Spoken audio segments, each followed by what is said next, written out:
Bismillah ar-Rahman ar-Rahim. Alhamdulillahi Rabbil Alameen. Wa salatu wa salamu ala nabiyyina Muhammadin wa ala alihi wa sahbihi ajma'een. Welcome to our program, dear viewers. Assalamu alaikum rahmatullahi wa barakatuh. And our program is called Building Faith in Allah. During the program, during these episodes, we have been discussing what faith is in Islam. What's the foundation of the faith of what is called the deen of Islam, the religion of Islam. And Islam faith is known as Iman. It has 6 foundations or 6 usul that is built upon. It's built upon belief in Allah and the details of that belief. Remember that there are details. And belief in Islam has never been blind.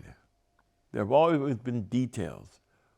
And the proofs and the evidence that come from the Quran and that come from the Sunnah of the Messenger of Allah, Muhammad ibn Abdullah, sallallahu alayhi wa alihi wa sallam, is belief in the angels and the details and the meaning of that. Is belief in the revealed scriptures. What does a Muslim believe about the scripture? What does he believe about the Torah? What does he believe about the Injil or the Gospels? What does he believe about the Quran? His belief in the messengers from the time of Noah all the way until the Khatam al-Nabiyyin, the seal of the messengers, Muhammad sallallahu alayhi wa sallam. What does a Muslim believe about the messengers?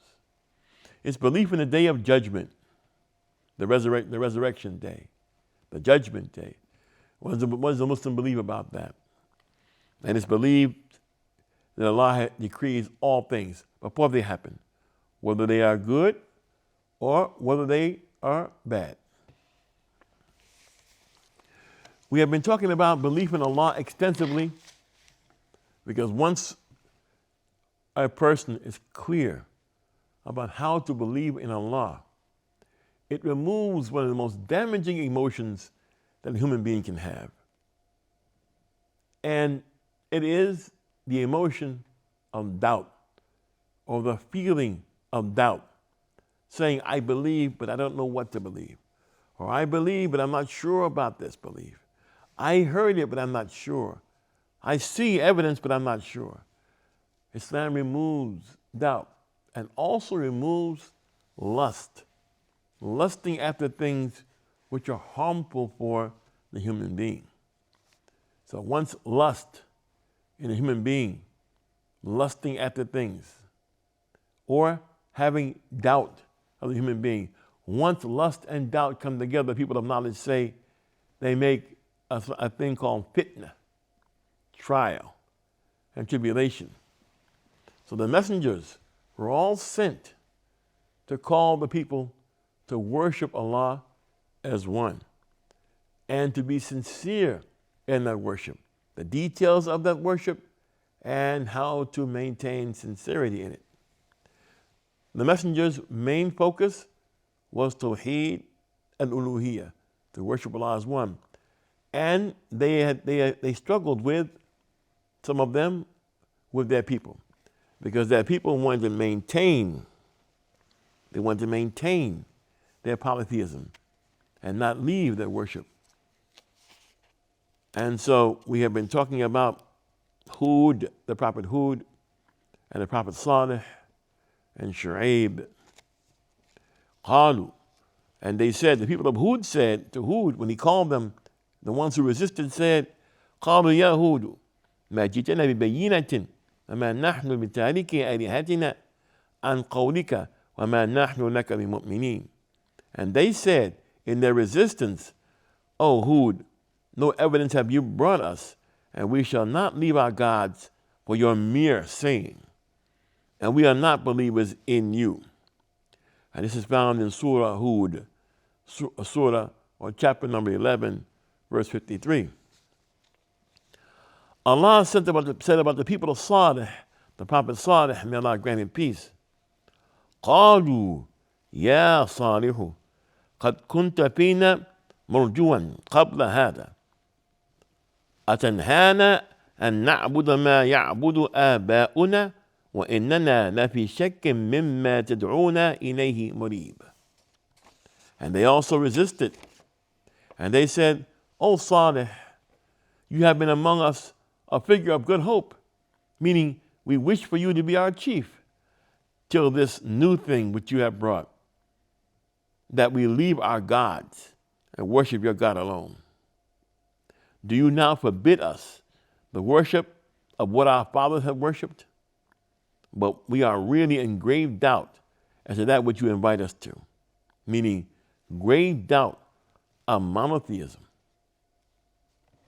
And the people of Shu'aib, may Allah grant him peace, said in their resistance to him, قالوا يا شعيب أصلاتك تأمرك أن تترك ما يعبد آباؤنا أو أن نفعل في أموالنا ما نشاء إنك لأنت الحليم الرشيد. And they said, O Shu'aib, does your salat, your prayer, meaning the prayers in which you offer, have they spoiled your mind?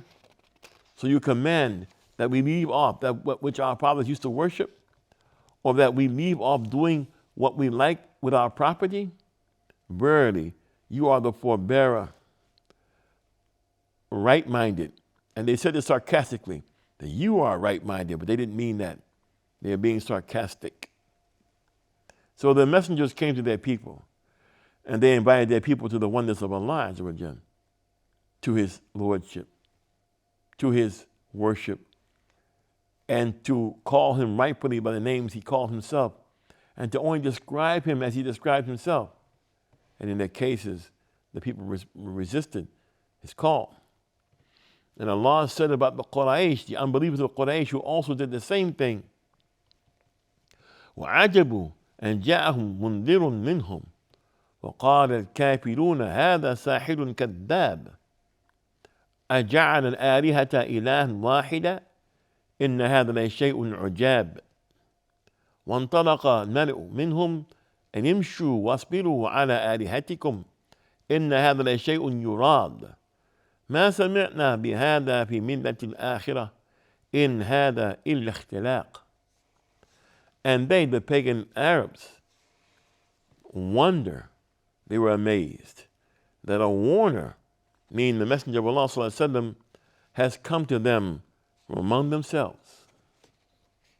And the disbelievers say, this Prophet Muhammad ﷺ is a sorcerer, is a liar. Has he made the gods all into one God? Verily, this is a curious thing. And the leaders among them went about saying, go on and remain constant to your gods. Verily, this is a thing designed against you. And we have not heard the like of this among the people of these latter days. This is nothing but an invention. And this is in Surah As-Sad, verses 4 to 7. This is the 38th surah. I want to point out something. Bi-idhnillahi ta'ala, wallahu a'lam. That some of the youth want to spread Islam not using the Quran and not using the Sunnah, but they want to write poetry and spread it like this. Poetry from their own selves. Be reminded, young ones who want to do this, that your Quran is what leads and what guides to what's appropriate, and not the made-up ideas of poets. And recall that the poets could not bring the likeness of the Quran. They couldn't match the Quran, and they submitted to the fact that what they were saying in their Jahiliyyah poetry, it didn't have the beauty. It didn't have the meaning. Didn't have the guidance. Was inappropriate. And so do not take poetry that you write and say, this is going to be the guidance, or this is going to be my da'wah. Do not do that. The da'wah to Allah subhanahu wa ta'ala is tawqifi. Tawqifi. It means that it has been guided the way it should be done, and the facts that should be used to do it. It is in the Quran how it should be done, and it's in the Sunnah how it should be done. As the Messenger of Allah ﷺ said to Mu'adh, سَيَأْتِيكُمْ قَوْمٌ أَهْلِ الْكِتَابِ, you are going to the people of Ahlul Kitab. You are going to people who are Jewish. You're going to people who are Christian. فَأَوَّلْ مَا تَدْعُوهُمْ إِلَيْهِ أَن يُوَحِّدُوا اللَّهَ. Make sure that the first thing you call them to are the facts, the details that allow someone to understand monotheism. And if they understand that, then tell them about the Salah. You don't put people in the Salat line who haven't taken their Shahada. You don't put them there like it's a tryout. Here, try it out. No. Why would they do that?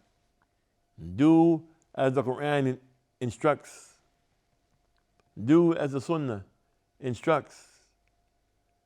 Start with the details of Tawheed of Allah Azza wa Jal. Start there and then move on. And Allah said about the Quraysh, a translation of which means He would have nearly misled us all from our gods had it not been that we were patient and constant in their worship, meaning that the Messenger of Allah would have misled them to worship Allah had they not stubbornly held on to their paganism. And they will know when they see the torment who is the most astray from the right path. Have you, Muhammad ﷺ, seen him who has taken his God as his own desire, whose desire is his God? Would you then be a wakil, a disposer of his affairs, or a watcher over him? And this is found in Surah Al-Furqan, the 25th surah, verse 41 through 44. أَرَأَيْتَ مَنِ اتَّخَذَ إِلَهَهُ هَوَاهُ. Have you not seen the one who has taken his own vanity as his God? And Imam Sa'di, may Allah have mercy on him, says, this portion of the verse means, هل فوق الضلال من جعل إلهه معبوده هواه فما هويه فعله. ولهذا قال أرأيت من اتخذ إلهه هواه ألا تعجب من حاله وتنظر ما هو فيه من الضلال هو يحكم نفسه بمنازل الرفيعة. Can there be anyone who is more astray than a person who takes his own vain desire as his God, whereby he follows whatever he is inclined to do? He trusts his own inclination and trusts that as a way of life. Whatever I feel like doing, I'll do it. It is in this context that the Quran asked, have you, Muhammad ﷺ, seen him who has taken his God as his own desire? Isn't it an amazing sight to see someone whose condition is at that level of blindness, yet he sees himself in a very prominent and distinguished position? The person's own sick heart guides him, which means if he feels like doing something, he will do it. And the word here, hawa, is used. It's a kind of sick vanity. The hawa, in which if a person continues to follow it, it will harm him because it isn't guided. It makes people worse than animals. Why so? Because animals don't on purpose willfully harm themselves, but people do. A person will willfully and on purpose harm themselves just because they're following their own self. They are their guide. They will see other people be harmed by something and then take it upon themselves to consider themselves superior to that harm and do it anyway. This is very unguided. And it's a quality that animals don't have. Animals don't purposely run into harm. They always run from it to protect themselves and save themselves.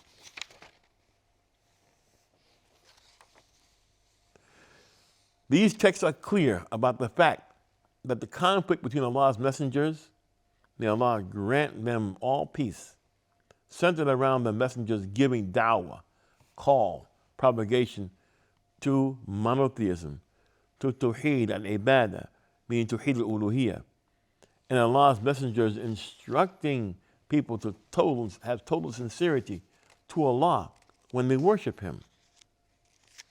The Messenger of Allah ﷺ said, عن أبي مالك عن أبيه قال سمعت رسول الله صلى الله عليه وسلم يقول من قال لا إله إلا الله وكفر بما يعبد من دون الله حرم ماله ودمه وحسابه على الله.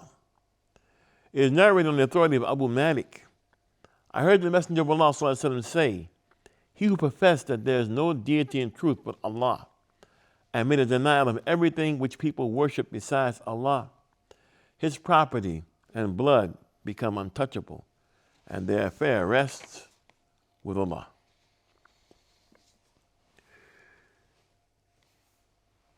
This leads to the main idea, which is, or the main action, which is, Allah must be worshipped alone. Dear viewers, there are issues that must be understood when dealing with this topic. And here again, this is why knowledge is very important.